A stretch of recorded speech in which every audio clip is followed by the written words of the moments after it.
Olá, pessoal! Tudo bem com vocês? Espero que esteja tudo certo. Muito bom estar aqui de volta, gravando mais uma aula para vocês. E hoje a gente vai falar basicamente de um autor chamado Rudolf Arnheim. O nome dele vai aparecer no slide, não se preocupem. E só para dar uma introduzida antes de compartilhar minha tela com vocês, é o seguinte: ele trabalha os temas da visualidade, né, a partir da psicologia. Ele é psicólogo.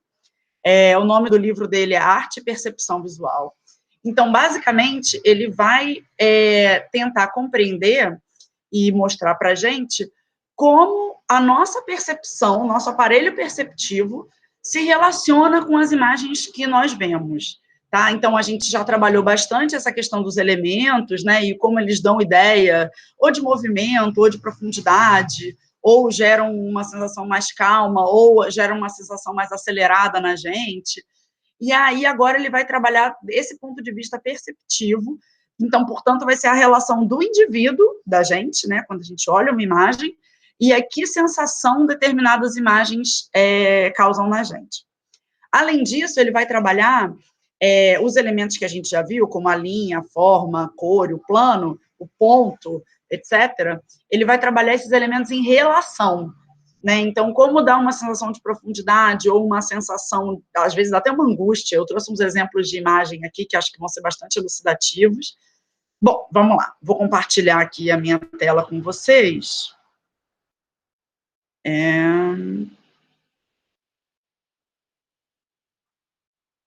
Apresentar. Vou tentar apresentar uma janela, deixa eu ver se vai funcionar aqui. Vou compartilhar essa janela com vocês. Eu acho que se eu coloco no modo cheia, eu paro de ver ali, mas vamos lá.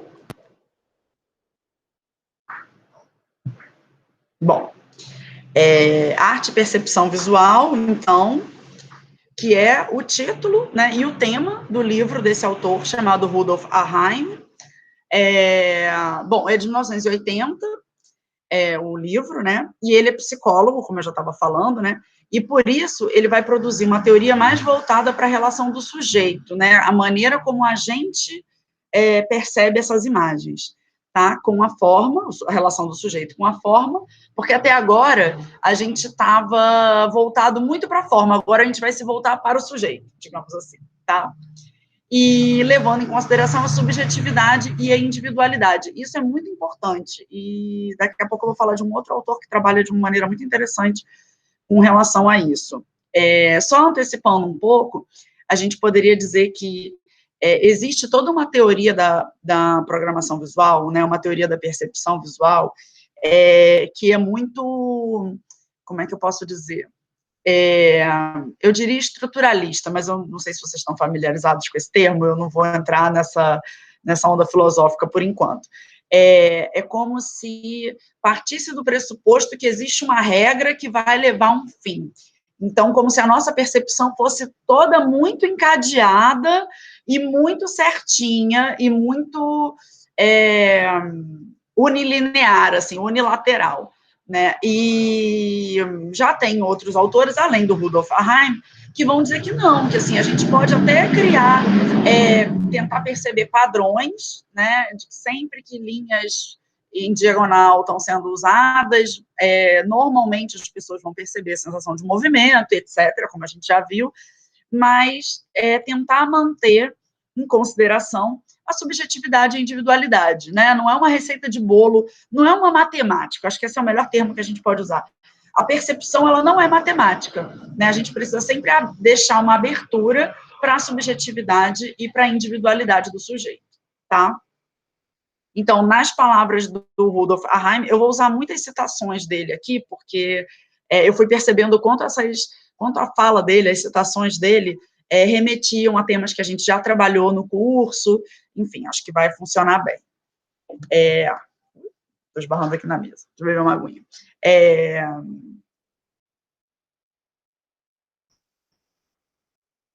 Ele vai dizer, né? Nós temos negligenciado o dom de compreender as coisas através dos sentidos. o conceito está divorciado do que se percebe. Nossos olhos foram reduzidos a instrumentos de identificar e medir. Aqui ele está falando um pouco desse processo de construção do método científico, né? E vai ter toda uma corrente de pensamento que vai vir lá do Hegel, aqui eu flertando com a filosofia, eu não vou entrar na filosofia, mas existe toda uma tendência do século XVIII, século XIX, de transformar a percepção em um método científico, e por isso matemático, e por isso muito fechado, né? E aí ele está também fazendo uma crítica indireta, né, a essa percepção tão cientificista dos nossos sentidos, né? E quando a gente fala que o conceito está divorciado do que se percebe, a gente pode retomar nossas aulas anteriores, né, que a gente estava falando lá, quando eu uso o exemplo do gato, né, o conceito de gato, a palavra gato escrita, a imagem do gato, a fonética do gato, né, esse conceito está divorciado do que se percebe, ele está indiretamente aqui concordando com o Derrida, né, que é o autor que a gente já trabalhou. Percebem? Fez sentido para vocês? Depois a gente discute melhor sobre isso. Bom, e ele vai falar uma outra coisa muito interessante aqui para a nossa disciplina, que há uma limitação inerente em traduzir aspectos visuais para a comunicação verbal, né? Assim, a gente poderia dizer também como é difícil traduzir perfumes, né? Quando você vai tentar descrever um cheiro para alguém, ou um gosto, né? A gente usa palavras que se remetem a sentimentos, né? Mas a gente sempre tem é intransponível, sabe? Tem sempre uma intransponibilidade de traduzir em palavras alguma coisa que é de outro sentido, né? Que é ou visual, ou olfativa, ou de alguma outra sensibilidade, né? E aí ele vai dizer, a linguagem é inadequada às experiências perceptivas. No entanto, pode e deve haver um equilíbrio entre a sensação e a razão, né? Tem aquela velha anedota antiga que né? Eu olho para uma coisa verde e falo, aquilo é verde. A outra pessoa olha para aquilo e fala verde, mas a gente não sabe se as duas pessoas estão vendo a mesma coisa, né? A gente atribuiu conceitos a aspectos visuais, ou seja, linguagem e linguagem visual, né? A gente entrou num acordo, lembra da primeira aula que eu falo, isso tem um acordo para produzir sentido, né? A linguagem precisa desse acordo. Mas a gente não sabe se a gente está vendo a mesma coisa, né? Bom, e aí ele vai tentar, então, buscar esse equilíbrio entre a sensação e a razão, né? E tentar traduzir e perceber padrões em cima daquilo que se percebe.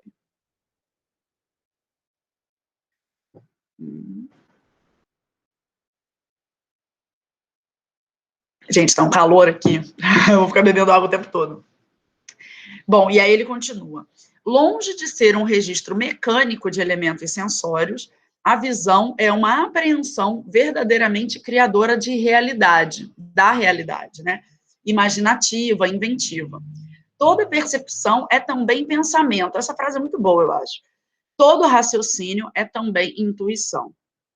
E aí tem um autor que eu gosto muito, chamado Merleau-Ponty, a gente pode falar sobre ele nas aulas online, eu posso discutir um pouco mais sobre ele, mas eu não vou entrar a fundo aqui, mas eu vou só dar uma pincelada. O nome desse livro chama O Olho e o Espírito, e ele vai fazer uma crítica também a esse pensamento muito cientificista. Ele vai dizer o seguinte, que ao contrário do que está dizendo esse pensamento cientificista, que começa lá num filósofo chamado Hegel, o Hegel e as pessoas que estão pensando a partir dele, elas trabalham com a existência de uma verdade.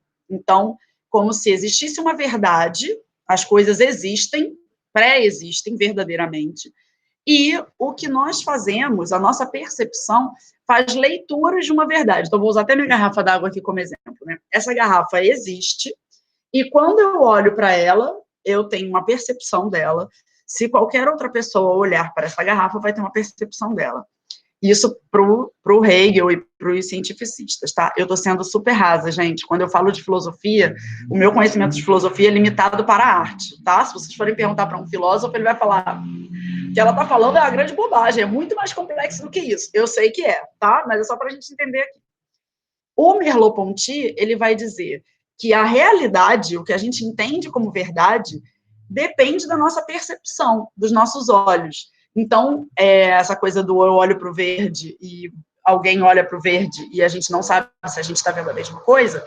Então, na verdade, tudo que a gente está vendo, na verdade, não existe previamente. A gente está construindo no momento em que a gente está vendo. Tá? Isso para o Merleau-Ponty.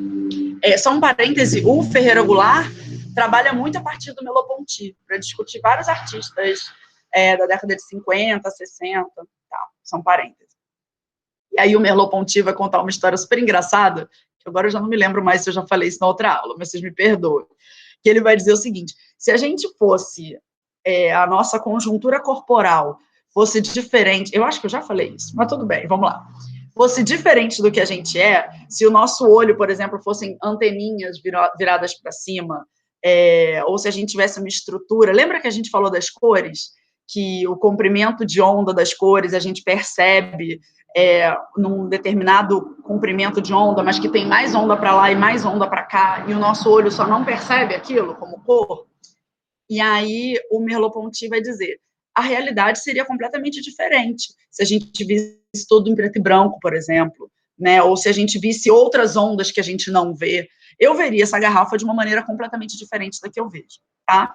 Então, quando o Rudolf Ahime fala que, longe de ser um registro mecânico de elementos sensórios, a visão é uma apreensão verdadeiramente criadora da realidade, é que o que a gente entende como realidade está pautada em como a gente observa a realidade, né? Consequentemente, está pautada na estrutura ocular do nosso olho, se ela fosse diferente, a gente veria tudo de uma maneira diferente, e, além do nosso olho, para o Rudolf Ahime vai ser importante o nosso aparato cognitivo, né? Então, como o olho apreende e como o cérebro processa essas informações, tá? Eu vou chegar nas imagens, isso vai ficar mais claro, tá, gente? Bom, a atividade do artista não deve ser vista como algo sem conexões com outras atividades humanas. Não. A atividade do artista como o ato de dar e encontrar forma e significado da mesma forma que acontece na vida cotidiana. Isso tem tudo a ver com a nossa disciplina, né? E é por isso que a gente está aqui trabalhando vídeos do YouTube, propagandas, outdoor, cartaz de filme, e porque tudo é composto por imagem, né?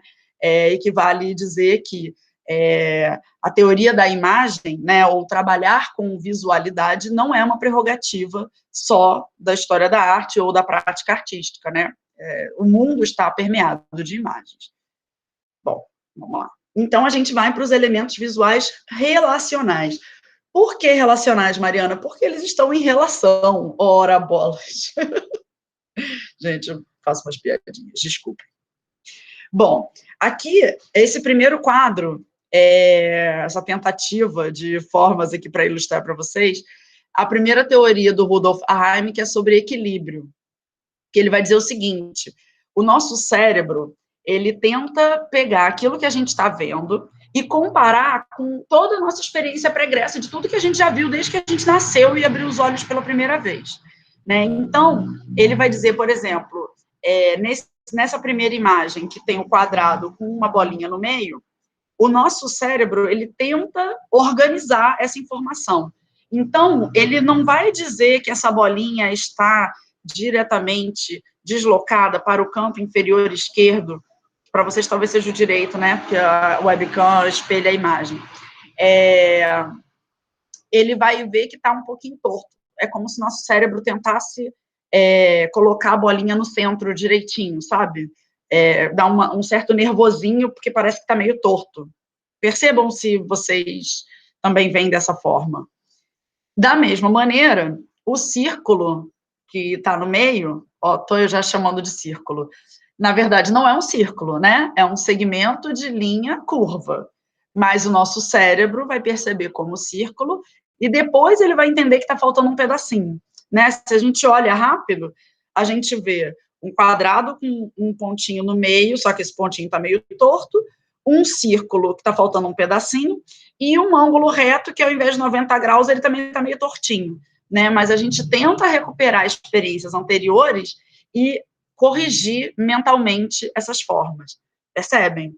Então, o ângulo reto aqui está meio torto, o círculo está faltando um pedaço, e a bolinha no quadrado também não está exatamente no meio. Está tudo meio esquisito, mas a gente lembra do ângulo reto, lembra do círculo e lembra do quadrado com ponto no meio, tá? Enquanto eu estou falando, tentem ir fazendo esse teste visual com vocês mesmos. Eu vou fazer algumas leituras de algumas imagens de obras de arte, a gente já viu bastante propaganda, né, nessa disciplina, para a gente perceber isso em uso, tá? Vou beber uma água para deixar vocês olhando para as imagens, sem a minha voz.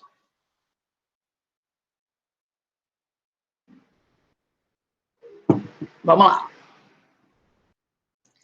E ele vai chamar esse processo todo que a gente fez agora de induções perceptivas, porque o nosso cérebro induz a gente a perceber uma coisa, sabe?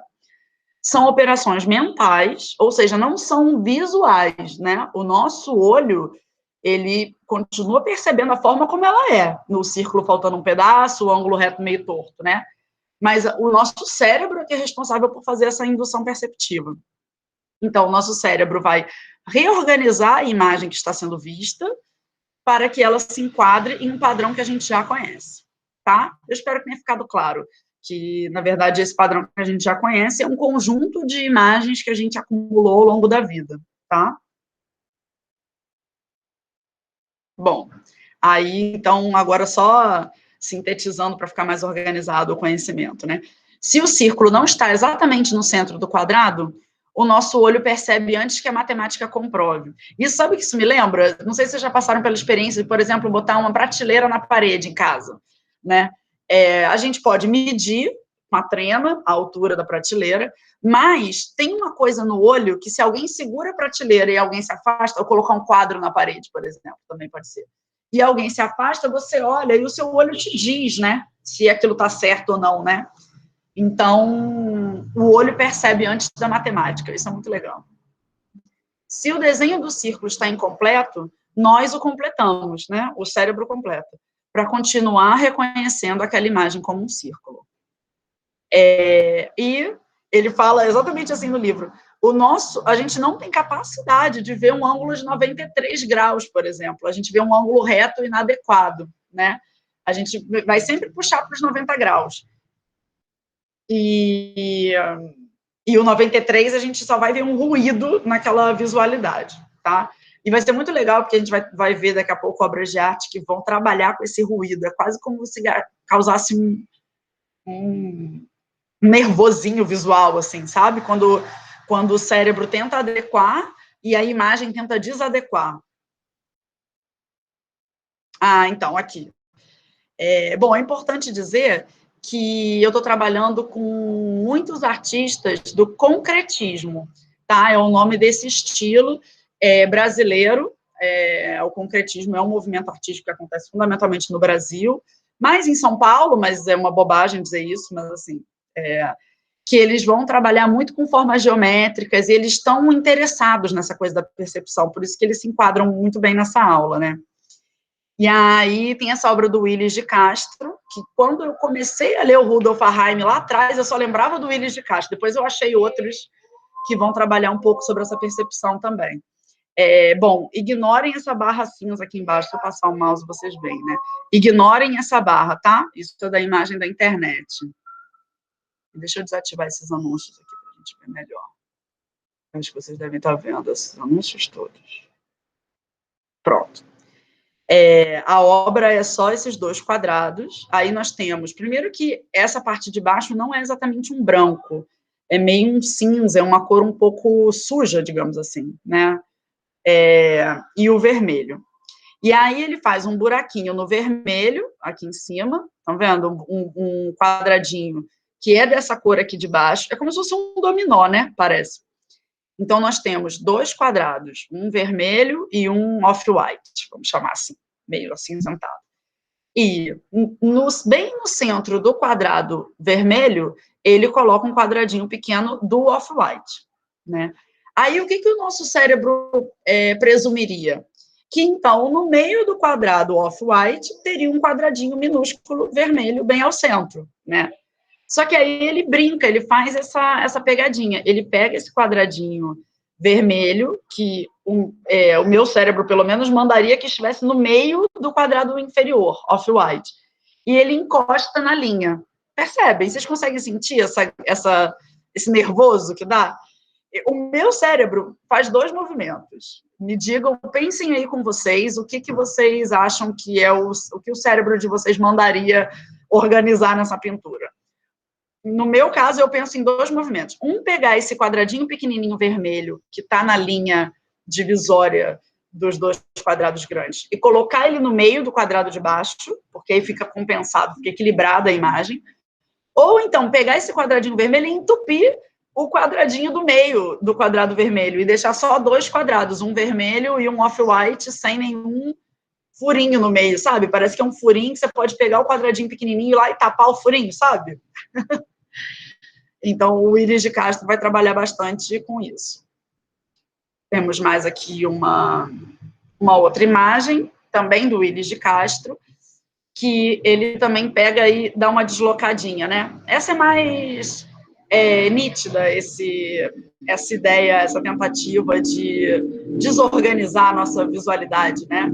Porque ele pega... É a mesma coisa, né? São formas geométricas... Desculpa, gente, barulho do trânsito.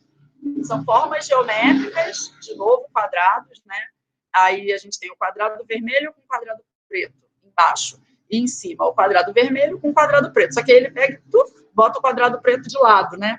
E aí dá vontade de ir com o dedo, como se a gente pudesse empurrar o quadrado e botar ele retinho de novo, né? Então, percebem como isso se enquadra na teoria do Rudolf Arnhem? Esse já é um outro artista, também do mesmo estilo, do concretismo. E é interessante só fazer um parêntese para já introduzir outras disciplinas, outros conteúdos. O concretismo está trabalhando muito essa coisa matemática, né, da percepção. Eles querem dividir a tela em eixos hexagonais, equiláteros, e tudo muito matematicamente pensado, e é o concretismo. Depois vai vir o neoconcretismo, que é justamente o Ferreira Goulart, né, o grande teórico maranhense, é o mentor, vamos dizer assim, é o autor que vai pensar e elaborar conceitualmente o neoconcretismo, e ele vai se utilizar lá escapou o nome dele agora, o Merleau-Ponty, né, que vai justamente trabalhar essa subjetividade. Então, aqui a gente está trabalhando artistas que usam a objetividade, a matemática, e depois a gente vai ter o neoconcretismo trabalhando a subjetividade, tá? Só para abrir portas aí, se alguém se interessar e quiser buscar isso, a gente pode conversar isso nas aulas presenciais. Bom, aqui o Theo van Doesburg, se escreve meio esquisito, mas se fala Theo van Doesburg, o que ele faz? Se a gente tivesse que descrever essa pintura, né? Nós temos, num primeiro plano, um quadrado preto, né? Colocado, apoiado sobre um dos vértices, e a gente tem a repetição desse quadrado de tamanhos inferiores, né, posicionados numa ascendente, numa diagonal, ascendente não, na verdade é descendente, né, numa diagonal para o canto superior esquerdo, no meu caso aqui. Provavelmente vocês estão vendo espelhado, eu acho. Tem que conferir isso para as próximas aulas. E qual é a nossa percepção? É que são planos que se sucedem, né? Sabe aquela coisa do ponto de fuga? É como se ele fizesse um ponto de fuga para o canto do quadro, né? E aí parece que os quadrados são do mesmo tamanho do primeiro, só que por estarem distantes da nossa vista, eles vão ficando menores, né? Esse é um artifício muito utilizado pelos pintores, né? É diminuir a escala, e também tem uma questão da cor, você pode diminuir a saturação da cor, enfim. Mas a diminuição da escala é uma estratégia utilizada pelos pintores para dar essa sensação de profundidade e de afastamento do olhar, né? E, normalmente, os pintores, por exemplo, os pintores figurativos, vão colocar uma montanha lá no fundo, então o nosso olho sabe que ele está usando imagens que a gente já viu na nossa vida de montanhas, A gente sabe que a montanha é muito grande. Só que quando o pintor coloca ela lá no fundinho, pequenininha, no quadro, o nosso cérebro automaticamente entende que aquela montanha é grande, mas que ela está ao fundo, por isso ela está pequena. Percebem o tanto de operação que o nosso cérebro está fazendo para entender a pintura? Vamos lá. Esse é um outro artista chamado Escher, é assim que se fala, não sei se vocês já conheceram, é um artista bem conhecido. E ele é conhecido justamente por, primeiro, que os trabalhos dele são sempre em preto e branco, ele não trabalha com cores. E ele trabalha muito com esse enganar a percepção, sabe? Você olha, acha que é uma coisa, olha de novo, acha que é outra. Nesse caso aqui, o nome da obra é Sky and Water, que é tipo céu e mar. E aí ele tem, no início, na base, né, na base inferior da imagem, um peixe, e na base superior da imagem, um pássaro, né? Então, água e céu, né? E no meio, ele vai provocando uma dissolução da imagem, né? Ele vai misturando a imagem para que ela vá ficando um híbrido, né? E aí vai se confundindo, e a gente tem uma percepção de que um peixe virou um pássaro, né? Essa é a primeira obra do Escher, temos mais. Essa eu acho muito boa, também do Escher. Se a gente perceber, a água, isso tem tudo a ver com o Rudolf Aheimer, porque a gente sabe, né, por uma experiência da gravidade, a gente sabe que as coisas caem, né? Que se eu pegasse a minha garrafa, eu não vou fazer isso porque eu não vou sujar meu quarto, mas se a gente pegar essa garrafa e jogar, a gente sabe que a água vai para baixo, né? Assim, todos nós sabemos disso. E sentimos isso, né? Aí, o que o Escher vai fazer? A gente tem aqui, deixa eu tentar usar o mouse de novo para apontar. A gente tem aqui uma água caindo, só que se a gente for acompanhando com os olhos, essa água caiu, certo? Ou seja, teoricamente, teria uma distância aqui para a gravidade atuar. Só que a gravidade só atua para baixo, certo? A gravidade não empurra a água para cima. Só que aí o Escher vai brincar, e meu mouse sumiu, não sei se vocês estão vendo, mas eu não aqui. O Escher vai brincar como essa água caminhasse para cá, caminhasse para cá, caminhasse para lá e para lá, ou seja, como se a água estivesse subindo para cair de novo. Percebe? É como se a água tivesse no mesmo plano, porque, né, dá uma sensação, a forma como ele desenha, parece que esse zigue-zague todo aqui que a água percorre, de uma certa maneira, parece que está no mesmo plano, né, na mesma altura, não parece exatamente que ele sobe, mas ele engana a nossa visão na medida em que ele coloca uma queda aqui. Então, para ter uma queda aqui, teria que ter uma diferença de altura. Conseguem perceber isso? Vou dar uns minutinhos para vocês olharem para essa imagem. Vocês podem pausar o vídeo também, né? É bom, num certo sentido, dar aula em vídeo. Dá tempo de vocês perceberem a imagem. E ele vai usar o mesmo tipo de mecanismo nessa daqui, que é confundir o nosso olhar como se, dependendo do ponto que você olha, existe uma direção e uma profundidade, um plano, né, de alturas diferentes. E quando você olha o todo, bom, primeiro que é uma pintura, um desenho, né? Então, necessariamente é uma obra bidimensional. Tudo que tem dentro dessa bidimensionalidade é efeito óptico, né? É enganar o nosso olhar, né?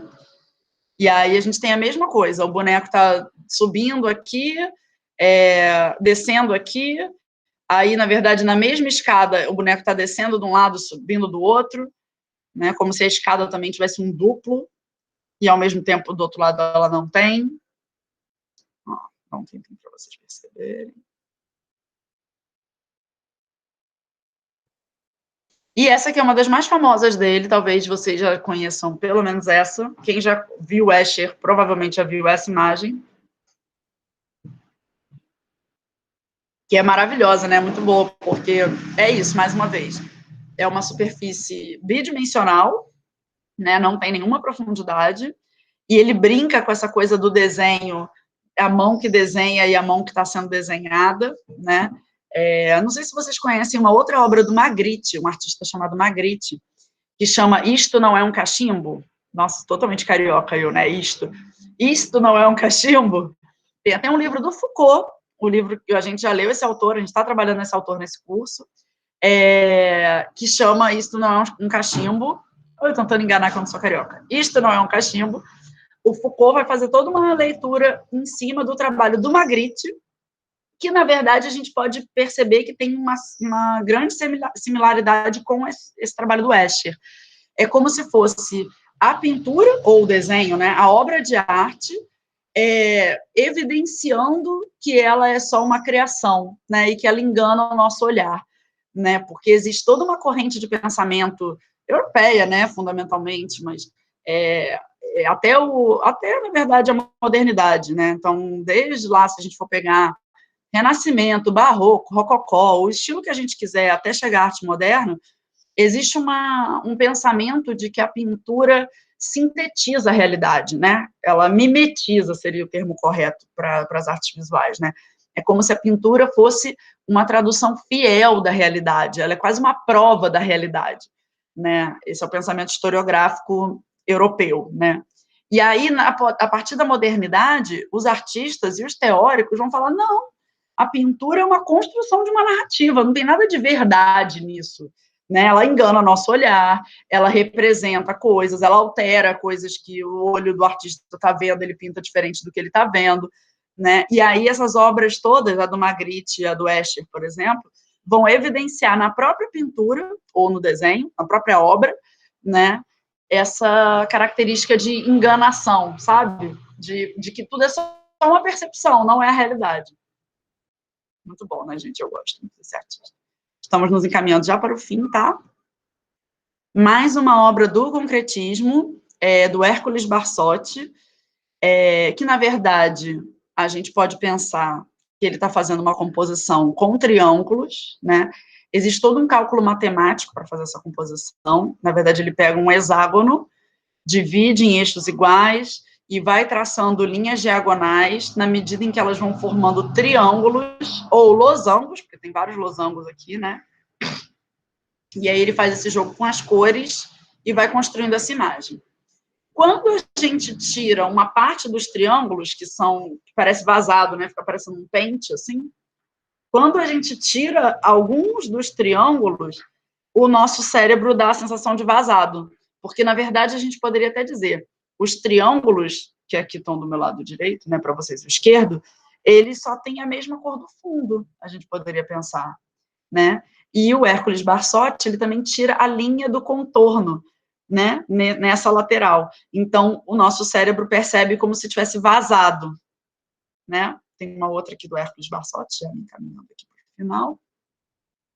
Essa eu acho muito boa, porque me digam, pensem aí com vocês, depois me digam, o que vocês percebem dessa imagem. O meu cérebro me diz, num primeiro olhar, que é uma dobradura. Parece que pegou um papel e não dobrou direito, o vento levantou, assim, né?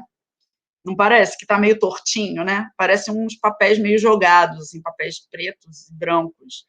Ou o fundo é branco e o papel é preto, né?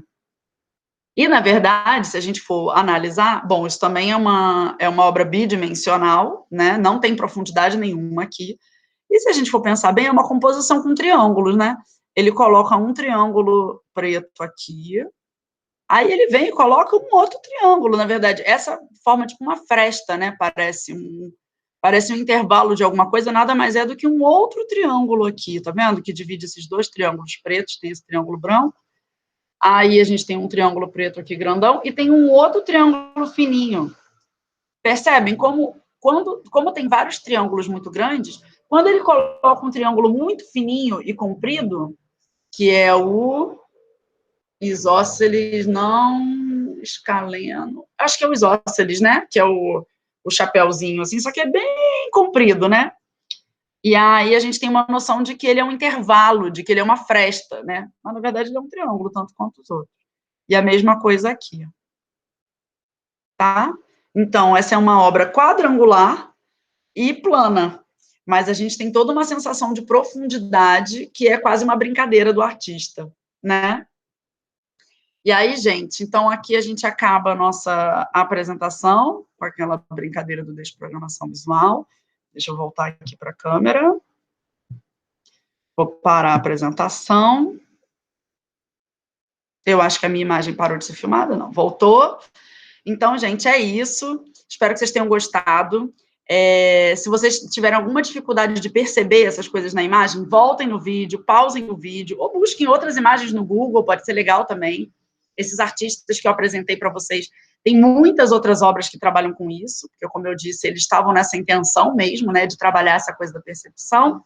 Espero que vocês tenham gostado. Um abraço. Eu vou parar de gravar primeiro, peraí, já ia esquecendo, interromper a gravação. Tchau, gente.